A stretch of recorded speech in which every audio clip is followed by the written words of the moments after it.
Salam sejahtera bagi kita semua. Assalamualaikum warahmatullahi wabarakatuh. Perkenalkan, nama saya Maria Paula Robot, mahasiswa dari Universitas Pembangunan Indonesia, Fakultas Ilmu Sosial dan Ilmu Politik. Saat ini saya akan memaparkan sedikit materi dari mata kuliah Hubungan Internasional dengan pokok pembahasan yaitu liberalisme dalam hubungan internasional. Jadi langsung saja kita masuk dalam pokok pembahasan.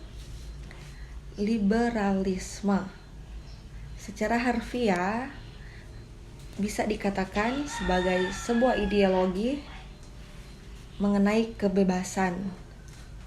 Namun dalam studi hubungan internasional, liberalisme adalah salah satu teori untuk memahami suatu permasalahan mengenai realitas interaksi antar negara.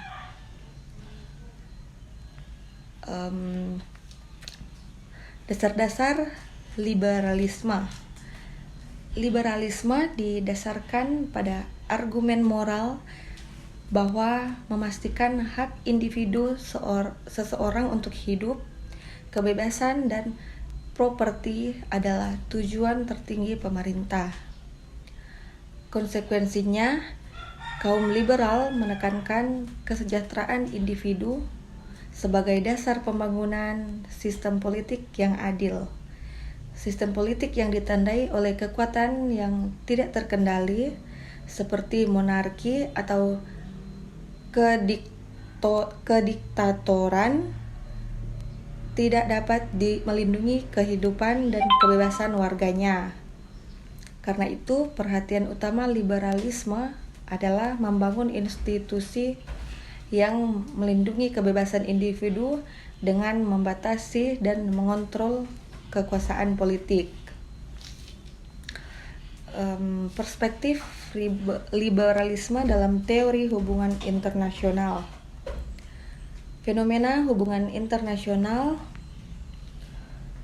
Fenomena dalam hubungan internasional yang dinamis dan beragam telah memunculkan gagasan-gagasan yang berbeda dari para scholar hubungan internasional. Sebagai sebuah ilmu, hubungan internasional memiliki berbagai sudut pandang sebagai dasar untuk melihat fenomena yang terjadi dalam dunia internasional. Selain perspektif realisme, salah satu perspektif yang dianggap paling dan dominan dalam studi hubungan internasional adalah perspektif liberalisme. Adanya berbagai macam perspektif dalam studi hubungan internasional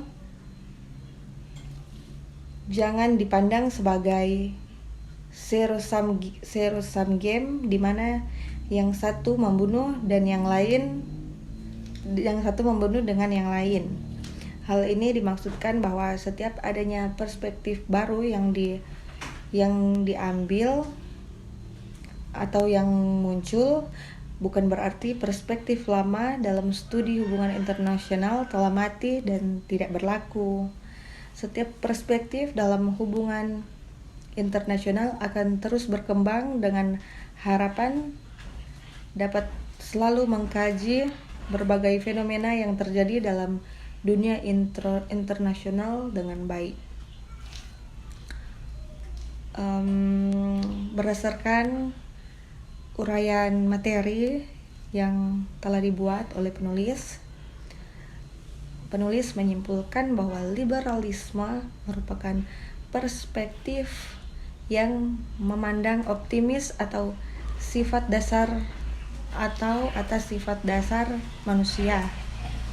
Kaum liberal selalu menjunjung tinggi nilai-nilai perdamaian dunia yang dapat diwujudkan melalui collective security dan kerjasama saling menguntungkan antar negara.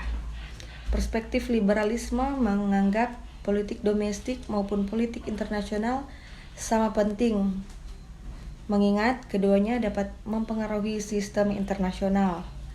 Dan perspektif liberalisme berpendapat bahwa aktor negara bukanlah satu-satunya aktor yang berperan dalam hubungan internasional, melainkan terdapat aktor non-state yang turut berperan penting di dalamnya. Penulis beropini bahwa munculnya perspektif liberalisme bukan berarti perspektif yang telah ada sebelumnya tidak lagi relevan dengan dunia internasional saat ini. Perspektif ini justru diharapkan lahir untuk memperkaya berbagai sudut pandang yang ada dalam mengkaji berbagai fenomena yang terjadi dalam hubungan internasional. Nah, sekian pemaparan materi singkat dari saya. Namun sebelum saya mengakhirinya, mohon maaf bila banyak kesalahan dalam saya bertutur kata. Dan saat ini saya ingin berbagi sedikit tentang tempat di mana saya menempuh pendidikan, yaitu di Universitas Pembangunan Indonesia di Manado. Nah, jadi Universitas Pembangunan Indonesia di Manado merupakan salah satu perguruan tinggi swasta yang ada di Manado, Sulawesi Utara.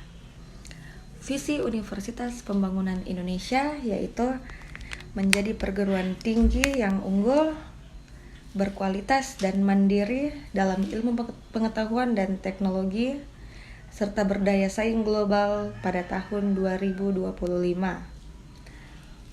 Dengan struktur kepemimpinan rektor yaitu Dr.